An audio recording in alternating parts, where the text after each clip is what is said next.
이때 러시아의 통치자는 바로 황제 니콜라이 2세였죠. 콜라이세. 니콜라이 2세는 러시아의 그 14번째 황제로 아버지였던 알렉산드르 3세가 신장염으로 갑작스럽게 사망하니까 1894년에 급하게 황제 자리에 오르게 됩니다. 그 교수님, 그럼 나라가 굉장히 혼란한 상황이니까 이 니콜라이 2세가 엄청 고민이 많았겠어요, 황제임에도. 예, 보통 황제라면 아마 그랬을 텐데요. 하지만 니콜라이 2세의 생각은 좀 달랐습니다. 나는 러시아 황제가 되기를 절대 원하지 않는다. 나는 통치에 대해 아무것도 모르며 심지어 강요에게 말 거는 방법조차 모르겠다. 이게 뭐죠, 이 사람? 뭐야? 니콜라 2세. 아니, 너무 무책임하고 무능한 네, 느낌인데요. 그래서 니콜라이 2세는 황제 역할이나 국정 운영에는 별로 관심이 없었습니다. 그에게 중요했던 것은 별 문제 없이 무탈하게 현재의 삶을 누리는 것이었어요. 그렇다면 그가 유지하고 싶었던 황제의 삶이 어땠는지 한번 영상을 함께 볼까요? 야, 어마어마하겠지. 이 영상 속 궁전은 니콜라이 2세가 여름별장으로 쓰이려고 그 크림반도 얄타에 만든 리바지아 궁전인데요. 우와, 야, 대박이야. 너무 예쁘다. 멋지다. 아름답구나. 이 궁전은 이거 황비와 함께 떠난 이탈리아 여행에서 그 이탈리아 르네상스식 궁전을 보고 영감을 받아서 만들었다고 합니다. 방이 116개. 뭘 방이 100개가 넘게 필요하지? 그러니까요. 필요 없죠, 사실. 사치할 때 필요한가? 왕이니까 뭐. 그렇죠. 좀 사치스러운 느낌도 좀 있어. 그러니까 그냥 저기서 그냥 평화롭게 살고 싶은데 자꾸 뭘 운영하고 국정 갑자기 뭐 운영하라고 하래요. 하니까. 저기서 살려면 운영해줘야지. 와. 근데 앞에 그 노동자들의 삶이랑 너무 대조되는 거 아닌가요? 예, 뭐 사치의 극치를 달한다고 할 수 있을 텐데요. 이 궁전은 이거 건축 비용에 400만 금루블, 현재 가치로 약 3천억 원을 들였다고 하니까 정말 굉장하죠. 아니. 답답하다. 예. 니콜라이 2세는 이제 러시아뿐만 아니라 해외에서도 이런 건축물을 건축했는데 바로 프랑스의 남부 니스. 프랑스에 네, 지었다고요? 프랑스 니스에서 이제 성 니콜라 대성당을 만들었죠. 아, 이제 프랑스다 그죠? 이야. 그래서 그게 1912년에 완공이 돼서 이제 화려하기로 되게 유명한 성당이 되죠. 원래 이탈리아 화강암과 또 내부에는 금박을 입힌 도매랑 또 십자가로 장식되어 있는 와. 건축물이죠. 외국에까지 지을 정도니. 정신이 아니에요. 러시아에서는 사회주의 사상이 더욱 가속화되는 사건들이 잇따라 발생하게 됩니다. 그 첫 번째 단초가 된 것이 바로 20세기 최초의 세계대전이라고도 하는 러일 전쟁이었죠.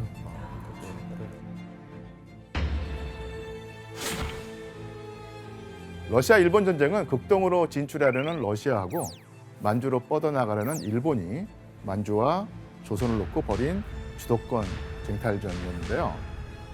벌거벗은 세계사에서 러일 전쟁은 많이 배웠죠. 네. 예, 결과가 어떻게 됐는지 기억나십니까? 아, 이때 일본이 이겼잖아요. 네, 맞습니다. 진짜 충격이었죠. 그러니까. 이렇게 나라 밖이 전쟁으로 위태로운 이때 나라 안에서는 황제가 다스리는 러시아 제국의 근간이 통째로 흔들리는 사건이 발생합니다. 바로 1905년 1월 22일에 수도 상트페테르부르크에서 일어난 피의 일요일 사건입니다. 피의 일요일 사건은 경제 위기에 러일 전쟁까지 일어나는 바람에 급격히 세금이 늘어나니까 파탄지경에 이른 백성의 불만이 고조되면서 시작되었는데요. 백성은 니콜라 2세를 어버이라고 믿고 어려움을 직접 호소하면 황제가 문제를 해결해 줄 것이다 이렇게 생각을 했습니다. 그래서 수만 명의 사람들이 거리를 메우면서 도시배에 있는 황궁을 향해서 대규모 평화 행진을 벌이기 시작했습니다. 에바 씨, 이 행진에 어떤 사람들이 참여했나요? 이때 당시에 경기가 나빠지면서 억울하게 해고를 당하는 그런 사람들이 많았어요. 그래서 이때도 금속 기계 공장에서 노동자들이 이제 부당 해고를 당하면서 광장으로 나가기 시작했고, 거기에 추가로 이제 생활고에 시달린 시민들까지 다 합류를 하면서 황제를 만나러 간 사람들의 수가 거의 30만 명에 달하는 그런 상황이 이제 생겼어요. 야, 그럼 교수님 이 30만 명에 달하는 이 백성들이 막 황궁으로 막 몰려들 때 이 황제 반응은 뭐 어떻게 대처를 하나요? 사실 이때 니콜라 2세가 황궁을 떠나게 되는데요. 떠나면서 시위를 진압하라고 명령을 내립니다. 그래서 이 무장한 황궁 경비대가 시위 행렬을 막아섰고요. 근데 백성들이 멈추지 않고 계속 궁으로 다가오니까 경비대가 드디어 총을 발포하기 시작을 했죠. 광장이 순식간에 붉은 피로 뒤덮였고요. 당시 정부가 발표한 사망자 수는 200명 정도였는데요. 하지만 학자들은 훨씬 더 많은 그 시민들이, 백성들이 사망했다고 평가를 합니다. 그러니까 평화 시위를 벌인 백성들을 어버이인 황제가 무력으로 짓밟은 셈이죠. 와. 피해 일요일 사건으로 백성들은, 또 시민들은 분노했고 수도인 그 상트페테르부르크에서 시작된 시위가 러시아 전역으로 이제 확산되기 시작합니다. 니콜라스 2세는 억울하겠어요. 예. 나는 자식이라고 생각한 적이 없는데 자기들 맘대로 어버이라고 생각했으면서 막 이러겠어요. 그리고 모스크바에서도 총파업이 벌어지게 됩니다. 사태가 점점 걷잡을 수 없이 커지니까 니콜라 2세는 더 무자비하게 백성들을 진압하려고 했습니다. 왜 그래? 예, 자기에게 저항하는 사람들을 모조리 이제 없애려 들었는데요. 하지만 그럴수록 저항은 더 커지죠. 점점 더 거세집니다. 이 시기에 러시아 도시 곳곳은 그야말로 전쟁터를 방불케 하는 그런 현장이 되었고요. 1월 한 달 동안 러시아 전역에서 일어난 파업의 참가자가 약 44만 명에 이를 정도였다고 합니다. 진짜 안팎으로 너무 혼란스럽네요. 예. 피해 일요일 사건을 기점으로 러시아 그 백성들의 생각이 달라지기 시작했는데요. 황제는 백성을 자식처럼 보살피는 어버이가 아니라 백성을 괴롭히는 압제자로 인식하기 시작한 것입니다. 그러니까 300년 동안 내려오던 로마노프 황실의 뿌리가 이때부터 뒤흔들리게 된 것이죠. 그리고 이 시기에 황제에 대한 믿음을 무너뜨리며 러시아의 사회주의 사상을 가속화하는 사건이 또 다시 벌어지게 됩니다. 또야. 러시아 제국을 파국으로 몰아넣으며 마음대로 주무르는 한 인물이 등장한 것인데요. 요슨? 예, 요승, 바로 그 희대의 괴승 라스푸틴인데요. 라스푸틴. 라스푸틴이다. 라스푸틴. 라스푸틴은 신의 계시를 받았다고 주장하는 이단 종파의 수도사였는데요. 우연한 기회로 혈유병 환자인 니콜라 2세 아들, 즉 황태자를 살려냈다면서 황제 부부의 절대적 신임을 얻게 됩니다. 이거 배웠네. 예. 이후 라스푸틴을 성자라고 믿는 추종자들이 계속 늘어나기 시작을 했고요. 그는 자기의 명성을 이용해서 추종자인 여성들과 문란한 관계를 맺기도 하고 황실을 수시로 드나들면서 뇌물도 받고 부정한 청탁을 들어주기도 했습니다.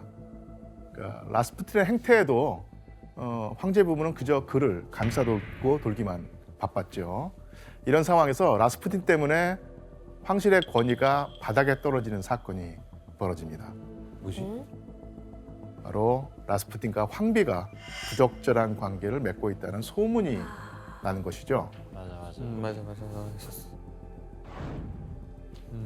이건 라스푸틴과 황비가 부적절한 관계를 맺는 사이라고 비꼬는 것이죠. 다음 그림에는 황제가 시중을 들고 있네요. 예, 맞습니다. 국정을 농단하는 라스푸틴과 그에게 휘둘리는 니콜라 2세가 시중드는 하인으로 그려져서 당시 여론의 분위기가 어땠는지 드러나고 있습니다. 진짜 장난 아니에요. 예, 그렇다면 과연 이 소문은 사실이었을까요? 네. 사실. 이런 말들이 괜히 나오지 않거든요. 아니땡 굴뚝에 연기가 날 때가 있습니다. 사실이 아니에요. 예, 사실은 아니었습니다. 그래요? 예, 라스푸틴은 자기의 권력의 원천이 어딘지 너무너무 잘 알고 있거든요. 그래서 그런 부적절한 관계를 맺었다가는 당장 황제의 신입을 잃어버릴 위험이 있기 때문에 그것만큼은 하지 않았던 것이죠. 하지만 이미 러시아 황실에 실망한 사람들은 아니땡 굴뚝에 연결할까 이렇게 생각하면서 소문을 믿어버렸습니다. 그만큼 황실과 정부의 권위가 땅에 떨어졌다는 것입니다.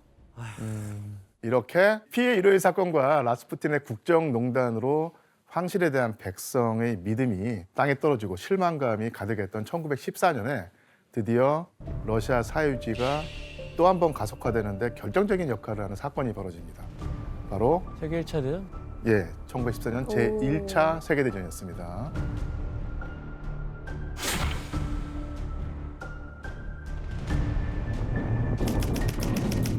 이 전쟁이 발발하니까 러시아는 동맹국인 영국, 프랑스와 함께 독일 그리고 오스트리아, 헝가리 연합군과 맞서 싸우게 됩니다. 그럼 이렇게 갑작스럽게 발생한 전쟁에 러시아 백성은 어떤 반응을 보였을까요?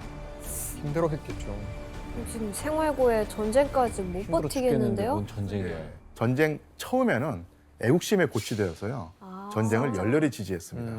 그래요? 싸우자. 그리고 그 전쟁 시작 후에 니콜라 2세가 총사령관으로 전장인 동부전선에 직접 뛰어들거든요. 하지만 니콜라 2세는 전쟁에서 이렇다 할 성과를 내지 못했고요. 후퇴를 거듭하면서 여러 러시아 도시들을 적에게 잃게 됩니다. 뿐만 아니라 군인과 민간인을 포함해서 수백만 명에 이르는 러시아 백성들의 인명피해까지 생기면서 엄청난 희생을 치르게 되죠.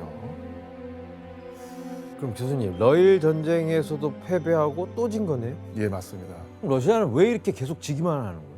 당시 러시아는 전쟁에 참여하는 게 힘들 정도로 이 군대의 상황이 열악했거든요. 가장 근본적으로는 근대화에서 뒤처졌기 때문에 아하. 러시아의 생산 능력이 세계대전을 감당하기가 어려웠던 것입니다. 맞아. 예. 그래서 제1차 세계대전 당시의 군대의 상황을 본 러시아 혁명가가 군대에 무기는 고사하고 병사들이 신을 분화조차 없다는 것이 이내 드러났다. 이렇게 말을 합니다. 뭔 얘기지? 어떻게 예. 얘기해? 때로는 병사들이 먹을 식량도 모자랐어요. 그래서 러시아의 한 군인이 연인에게 보낸 편지를 보면 당시 상황이 얼마나 힘들었는지를 알 수 있는데요. 자, 편지 내용을 지원 씨가 이번에는 읽어봐 주시겠습니까? 나스티아, 제발 좀 내 부탁을 들어줘. 담배 1파운드하고 부스럭이라도 빵 좀 보내줘. 될 수 있는 대로 빨리. 야, 부스러기를 달라는 거 아. 보니까 빵 부스러기도 못 먹는 상황. 배가 그냥 골고 있나 봐요. 절박해요. 예. 그 러시아 병사들은 적군은 물론이고 굶주림과 열악한 환경과도 치열하게 싸워야 했으니까 이런 상황에서 전쟁에 러시아가 이길 리가 만무하겠죠. 그러면은 교수님, 일단 전쟁터에서 이 싸우고 있는 군인들한테도 식량을 지급이 못 될 정도면은 뭐 백성은 완전 뭐 더 힘들었겠네요. 예, 그러니까 전쟁에서 모든 물자를 다 전선으로 돌려야 되기 때문에 후방에 있는 민간인들은 엄청난 고통에 시달리는데요. 애국심이 확 줄었겠는데요. 그렇죠. 예, 그러자 전쟁 1년 만에 2배로 뛰어올랐던 모스크바 물가가 3년 뒤에는 또 3배까지 뛰었다고 합니다. 와. 특히 그 식료품 값이 껑충 뛰었는데요. 전쟁 전과 비교해서 쇠고기는 5.5배. 그리고 러시아 사람들이 감자 없이 못 사는데요. 감자가 8배나 비싸졌다고 합니다. 아, 어떻게 사 먹어? 네. 그리고 통식빵 하나, 바돈이라고 하는데 이것을 보통 바돈? 60코페이카에 팔았었는데 당시 노동자의 하루 임금이 50코페이카였거든요. 그러니까 하루를 종일 일해도 빵 한 덩어리를 사지 못할 정도로 물가가 크게 뛰어올랐던 셈이죠. 어머, 말도 안 돼. 나중엔 그 비싼 게 문제가 아니라 빵이 아예 없어져가지고 시장에서는 돈 주고 찾을 살 수 수가 없었어요. 없었어. 예. 그래서 마침내 배급제가 실행되었습니다. 사진을 하나 볼까요? 아휴, 어떻게 살아요? 이렇게 물자가 모자르니까 그 수천 명의 사람이 그 배급소 앞에 줄을 서게 되는데요. 저렇게 서도 못 받을 수도 있는 거 아닌가? 그렇죠. 그러겠네요. 중간에 끝날 잘리겠네요. 중간에 당시 러시아에 있던 프랑스 대사가 이런 광경을 보고 쓴 일기가 있습니다. 자, 규현 씨가 일기를 읽어봐 주시겠습니까? 빵이 모자라서 사람들이 고통받고 있습니다. 오늘 아침 나는 줄거리에 서 있는 모든 가난한 사람들의 성난 표정에 충격을 받았으며 대부분은 줄을 선 채로 밤을 보냈습니다. 절박해요. 절박한 예. 그런 느낌이죠. 빵조차 못 얻어서. 예, 이처럼 황제의 무능함 그리고 전쟁에서 이딴 패배로 말미암아서 물자가 턱없이 부족해지니까 제1차 세계대전이 한창이던 1917년 2월에 마침내 억눌러 있던 러시아 이 민심이 폭발하게 됩니다. 와, 러시아 혁명에 불을 당긴 2월 혁명이 발생한 것인데요.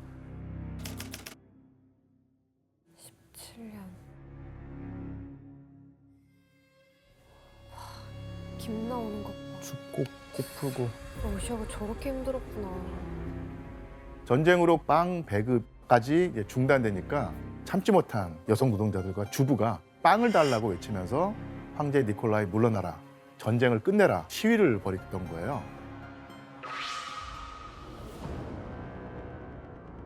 예, 소규모였던 시위는 점차 커졌고 도시 노동자 대부분이 참여하면서 뭐 수만 명, 수십만 명까지 규모가 늘어나게 되죠. 와, 사람들이 풀났어. 저 광장을 진짜 가득 채웠네요. 와 대박이다. 와. 잘 좀 하지. 아유. 이젠 안 참아. 예. 분노가 보이네요. 네가 죽던 내가 죽던 뭐 이거 단판 지을 생각인데. 절박함. 그리고 이 소식은 전쟁터에 나가 있는 니콜라이 2세에게도 전해졌습니다. 아, 이 소식을 들은 황제가 시위에 어떻게 대처를 했는지 알 수 있는 말이 있는데요. 내일부터 수도의 거리에서 모든 소유를 진압할 것을 명령한다. 조국이 독일과 힘겨운 전쟁을 치르고 있는 때 소유는 결코 용납될 수 없다.